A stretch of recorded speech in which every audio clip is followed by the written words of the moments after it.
Hello everyone, welcome to Hula Juan. Ang reading na ito ay para sa mga Pisces for the month of April in 2024. So unahin natin ang general forecast, susundan ng career and money, relationships and love life, and then advice cards. Okay? Welcome po kayong lahat dito sa Hula Juan. Ang goal ng channel nito ay magbigay ng gabay using light from above with loving intentions para may positive energies ang lahat. General forecast natin. Okay. General forecast natin, nakikita ko sa inyo na hindi naman kayo, hindi nyo tinitignan ang mga bagay-bagay in a way na parang takot kayo or parang hindi kayo nag-iilusyon masyado, no? Nakikita ko sa inyo na marami sa inyo siguro nagiging practical and may mga pagkukulang din siguro when it comes to reaching out to other friends, and there are people na parang hindi mo masyado nakakausap, no?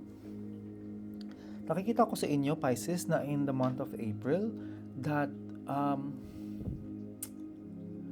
meron kayong mga iniiwan, meron pa kayong pinagdadaanan, no? May mga bagay pa kayong gustong itabi, and nakikita ko din sa inyo na parang gusto niyo na talagang gawin ito. Ang advice sa inyo is to be this person na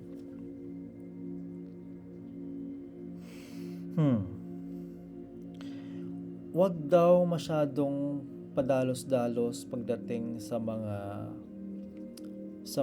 gusto mong ma-achieve. Minsan kasi may mga idealistic tayong gustong mangyari na parang dapat ganito, dapat ganyan. Para maayos ko ito ang dapat kong gawin, ito ang dapat mangyari. It doesn't have to be always that way, but minsan parang may mga iba pa daw factors na pwedeng kailangan na dapat pang tignan. Okay? Nakikita ko kasi sa inyo na in April 2024, there are opportunities for you to maybe speak out or to maybe reach out to other people, o pwede kayong makipag-usap pa sana sa mga taong medyo kailangan ninyong kausapin. But then napapansin ko din na parang hindi pa ganun kabuo ang loob ninyo para tanggapin ang mga taong ito sa buhay ninyo. So parang kayo yung hindi pa ready, no? Yun yung mga nakikita ko sa inyo. So ayan, so let's do your career and money. Kung nakatulong sa inyo ang reading na ito, please subscribe, hit the like button if you are on YouTube. Like and follow pag kayo ay nasa Facebook. Huwag niyo po kalimutan i-share ito sa mga kilala ninyo na kailangan ng reading. Maliit na bagay lang po ito to support this channel para blessings lang ang umiikot sa community natin. Alright? Okay, career and money. Alam mo, pagdating sa career mo, nakikita ka ng mga tao and parang feeling ng mga tao, napakagaling mo. Which is very good, Pisces. Ang ganda nito.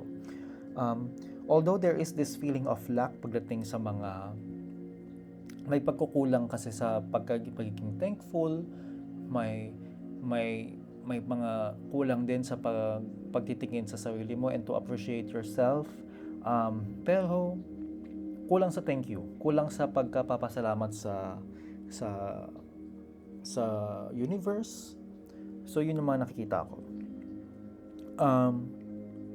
Pagdating sa career mo, no, in April, medyo hindi ko alam kung kulang, basag-basag ang energy mo, wasak-wasak.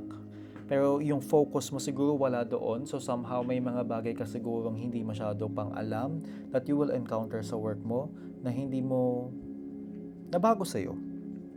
No? Ang advice sa inyo is to stop the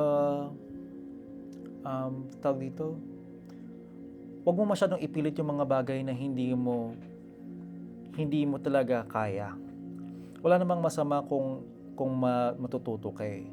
But minsan may mga bagay na mas importante kaysa ipilit mo lang ipilit yung gusto mo. Okay?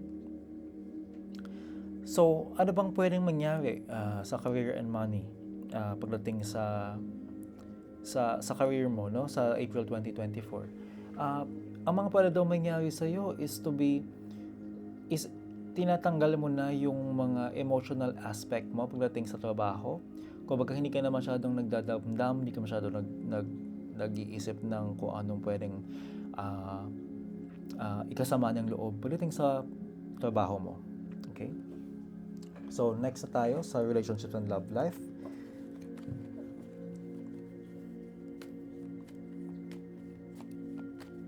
Relationships and love life, hindi ibig sabihin na kailangan jowa-jowa lang. It can be your family, friends, and co-workers. Okay, pagdating sa relationships mo, alam mo, madami kang pwedeng gawin sa relationships mo. Ang dami mong pwedeng i-improve, ang dami mong pwedeng gawin. So, tingnan natin, no? Kasi nagkaroon naman ng opportunity for you to really do things over.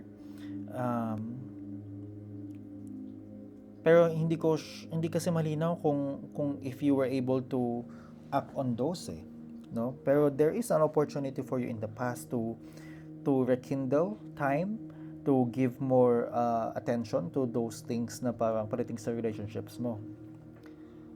In April 2024, nakikita ko sa inyo, there is an immaturity when it comes to your emotions. Nakikita ko sa inyo na parang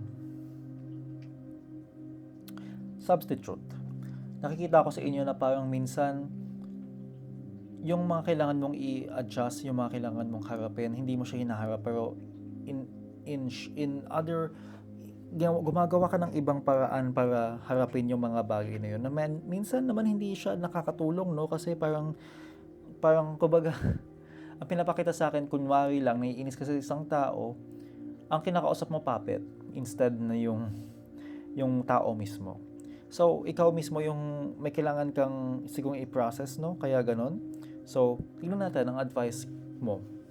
May mga tao na parang minsan ang effect lang sa'yo is to hinahanap ka nila, kinakausap ka nila, and baka ikaw din mismo part nito, na parang minsan may mga tao na sinasamahan mo just for pampalipas oras.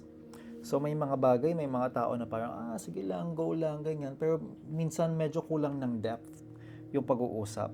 Or parang nawawalan ng sense. Or somehow, hindi ito yung mga taong kailangan mong kausapin ngayon. There are some other things na pwede mo pang kausapin or do things na mas magbubuo ng relationships mo. Okay? Kasi nakikita ko dito na may mga nag-uusap na tao na parang wala namang masyadong pinag-uusapang maganda, wala namang katotohanan yung ginagawa. So parang yes, it can be fun, but then medyo may kulang sa depth, no? Kulang sa lalim ang mga pag-uusap. So ang pwedeng mangyari sa inyo is to pagdating sa relationships ninyo,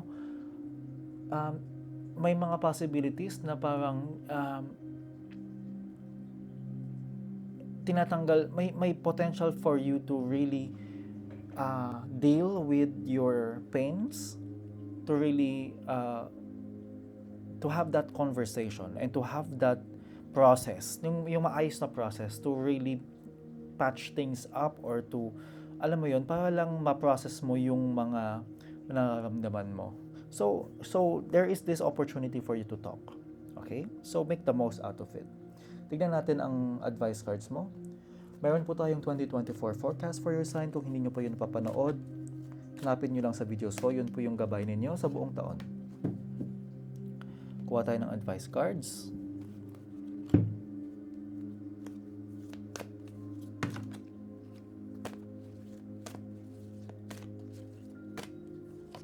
Okay, isa pa.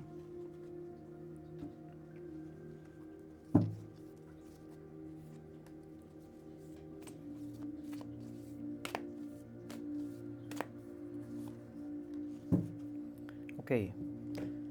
Ang advice cards mo, Pisces, let go of guilt. When you allow your light to shine brightly, you inspire others. Forgive yourself for what you think you've done or not done. And trust that God loves you unconditionally for who you are. Learn and grow from past mistakes instead of berating yourself for them. So, alam mo, lahat naman tayo nagkakamali.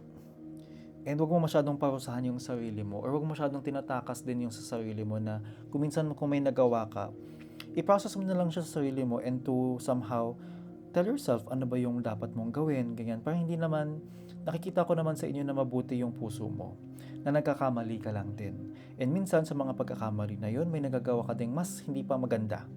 dahil siguro sa takot mo sa sarili mo yun or what, no? Or sa guilt nga talaga. So, let let go of it, process them, and huwag mo nang parusahan ng sarili mo. Kung may mga bagay naman na maganda na pwede mong i-improve, or may mga pwede kang i-improve para mas gumanda, then do that. Travel. Journey, path, and location. So there are places na pwede mong mapuntahan and may mga pwede kang gawin na outside kung nasaan ka or mga malalayong lugar, no? Or there is this location na pwede mong puntahan na parang ma-realize mo, ay masaya pala doon. Next is health. Allow me, divine, to be tender and accepting of my body no matter what ailments I may have. May I always know it's doing the best that it can. Help me be a loving ally and friend to this sacred form. So, alagaan mong sarili mo. Always do things na maganda and huwag masyadong magpuyat. And alagaan mong sarili mo. Okay?